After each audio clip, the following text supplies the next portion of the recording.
Greetings. This week we're going to work on Module 7, which is developing a program budget. For the agenda for this short presentation, we're going to talk about what is a program budget and then the stages of a program budget. Your budget is probably the most important component of a grant proposal because what it does is it gives funders a chance to see the financial side of the proposal. So while it's not a complicated instrument to develop, or an item to develop, it is one of the most important. So there are 4 stages of budget development.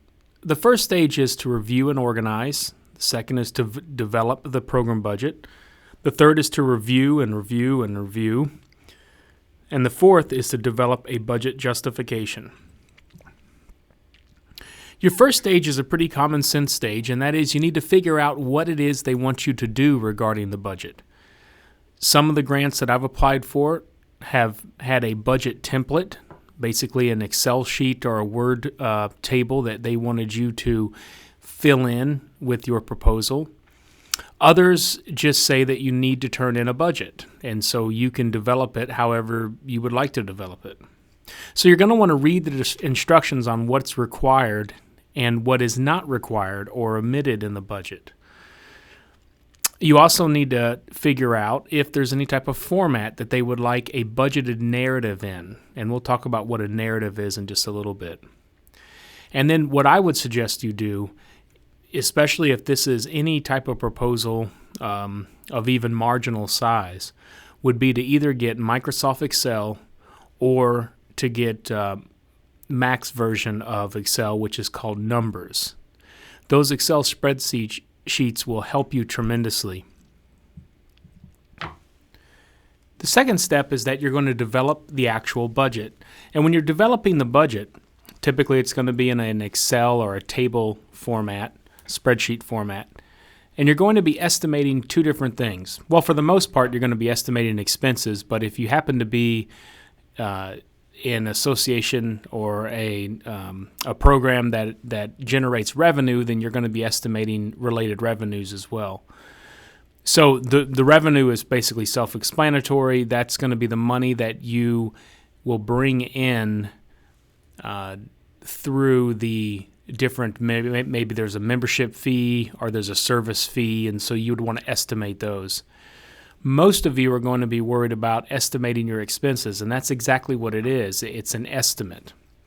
No one expects you to be right on the money. In fact, one of the federal grants that I receive each year has about a 10% wiggle room on your estimate. And so as long as you stay within 10%, then you're okay. When it comes to expenses, they're basically categorized as direct or indirect costs.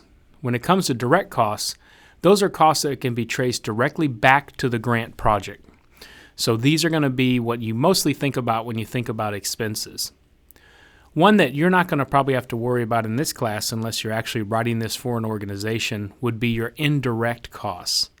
Now, I work at a university, so one state grant that I receive has an 8% indirect cost. So no matter what my estimate is going to be for the expenses within the grant, I have to automatically add an 8% indirect costs, and that goes directly to Western because I'm using Western's facilities, their electricity, and their utilities. So these are your overhead costs that help sustain the program or the grant.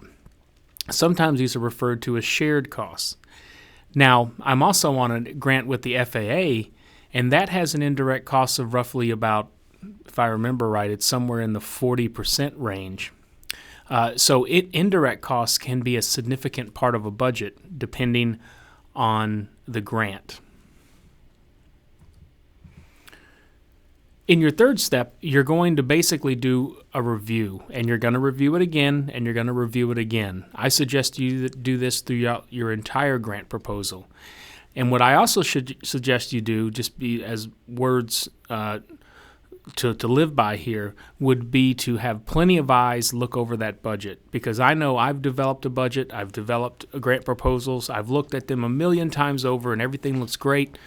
I'll give it to my graduate assistant to review and she'll find 5 different errors. So it's important that we review and update as much as possible. Whenever you get the grant budget looking pretty good, then the last thing you have to do would be to justify some of the expenditures or the revenues that are on the budget. So in the book, they have a major expense such as an executive director. And so they decided to go to the trouble of justifying the income that's going to be pulled from the grant to pay for that executive director. So what you're doing with this budget justification is you're trying to rationalize and explain some of the more major expenses of your grant. So what I want you to do, one of the things you're going to do is you're going to justify some of your more major expenses on your proposal. And that's what a budget justification is. Now, it's just important that you only explain the items on the budget that require further explanation. If it's something that is self-explanatory, there's no need to mention it in a budget justification. That's all we have for this week. I wish you the best of luck. Now go to eLearning and see what your assignments are.